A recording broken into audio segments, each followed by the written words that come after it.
In this video I'm going to be looking at the solution to question 1 of the January 2011 Edexcel FP1 paper. The topic of the question is complex numbers. In the question we're given two complex numbers, z, which is 5 minus 3i, and w, which is 2 plus 2i. We're asked first of all to find z squared, and then in the second part of the question to find the value of z divided by w. So looking at z squared first of all, z squared is equal to 5 minus 3i multiplied by itself 5 minus 3i. I would always advise writing out that rather than saying it's 5 minus 3i in a bracket squared.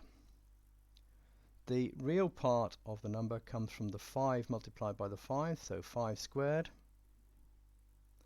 and then plus the 3i multiplied by itself, so 3i squared. The imaginary part of the number comes from 5 multiplied by minus 3i in each case, so then we've got minus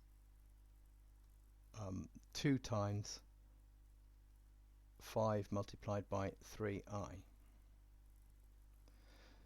So in total the real part is 25 minus 9, so let's write that out as 25 and then plus 9i squared, just to show where that's coming from, and then minus 30i. So we get 16 minus 30i. In the second part of the question, z divided by w is equal to 5 minus 3i divided by 2 plus 2i. But a standard procedure is to multiply the top line and the bottom line by the conjugate of the 2 plus 2i. So the complex conjugate is 2 minus 2i.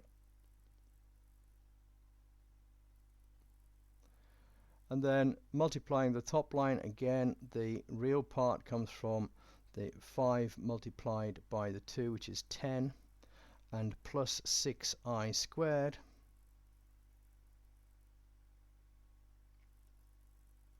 And the imaginary part this time is 2 multiplied by 3i, so minus 6i, and 5 multiplied by negative 2i, and minus 10i. And we're dividing that by the bottom line. Now you can always do this as the real part squared plus the imaginary part squared. So in this case it's 2 squared plus 2 squared. The top line then is equal to 4 minus 16i, and on the bottom there we've got 8. So in total 1/2 minus 2i.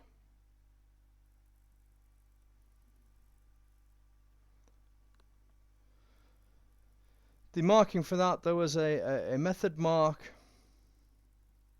and an accuracy mark in the first part, and in the second part there were two method marks. A method mark for remembering that you multiply the top and the bottom line by the conjugate, another method mark for multiplying out the top line and the bottom line, and finally an A mark for getting the final answer.